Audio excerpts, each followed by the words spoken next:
వచ్చింది కంప్లైంట్ ఇవ్వడానికి కాదు, కలిసి పనిచేయడానికి. దీప మామూలు దెబ్బ కొట్టలేదుగా. సూరజ్ గాన్ని అసిస్టెంట్ గా పెట్టుకుని చావు దెబ్బ కొట్టింది. 5వ తరగతి కూడా పూర్తి చేయని దానికున్న తెలివితేటలు కూడా నీకులేవేంటే? ఇవన్నీ బావ తెలివితేటలు. ఆ నువ్విలాగే అంటూ సరిపెట్టుకుంటుంటే రేపు దీప పోటీలో గెలుస్తుంది, సీఈఓ అవుతుంది. అప్పుడు కూడా నువ్వేమంటావో తెలుసా? ఇదంతా దీప గొప్పతనం కాదు, బావ గొప్పతనం అంటావు.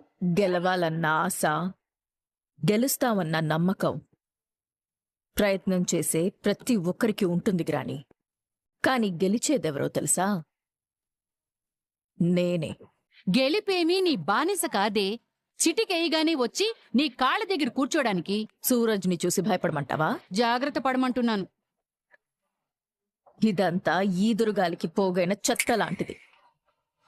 ఒక్క అగ్గిపుల గీసానో కాలి బూడిదైపోతుంది. ఇప్పుడు చెత్త దూరంగా పోగవలేదే, నీ చుట్టూనే పోగయింది. ఆవేశంతో అగ్గిపుల్ల గీశావో అది కాలి బూడిద చేసేది నిన్నే. సూరజ్ వచ్చినంత మాత్రాన ఏం చేయలేడు గ్రాని. వాడు చీకట్లో కురిసే వర్షంలాంటోడు. కంటికి కనిపించట్లేదు కదా అని తక్కువగా అంచనా వేకు. ఒక సమయం తర్వాత వరదై నీ సరదా తీరుస్తాడు. అంతవరకు రావాలంటే వాణ్ణి నేను ఆఫీస్లో ఉండనిస్తే కదా. దీప సాయంగా నీ శత్రువునే తెచ్చిపెట్టుకుందే, నువ్వెలా పంపిస్తావు? పంపించడం కాదు, పారిపోయేలా చేస్తాను. ఈ జ్యోత్స్నని తలుచుకోవడానికి భయపడేలా చేస్తాను.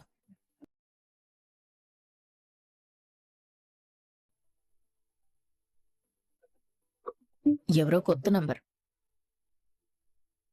హలో, ఎవరు? ఏంటి మేడం, ఇంటికెళ్ళిన తర్వాత కూడా నన్నే తలుచుకుంటున్నట్టున్నారు? రే నువ్వా? సూరజా? వీణ్ణి అంత గౌరవంగా పేరు పెట్టి పిలవాల్సిన అవసరం లేదు.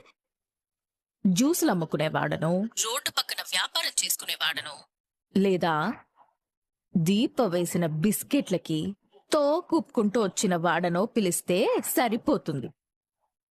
రుసే, గోటితో పోయేదాన్ని గొడ్డల వరకు తెచ్చుకుంటావు దేనికే? గొడ్డలి వరకు కాదు, నేను రంపం వరకు కూడా తెచ్చుకుంటాను. పక్కనెవరో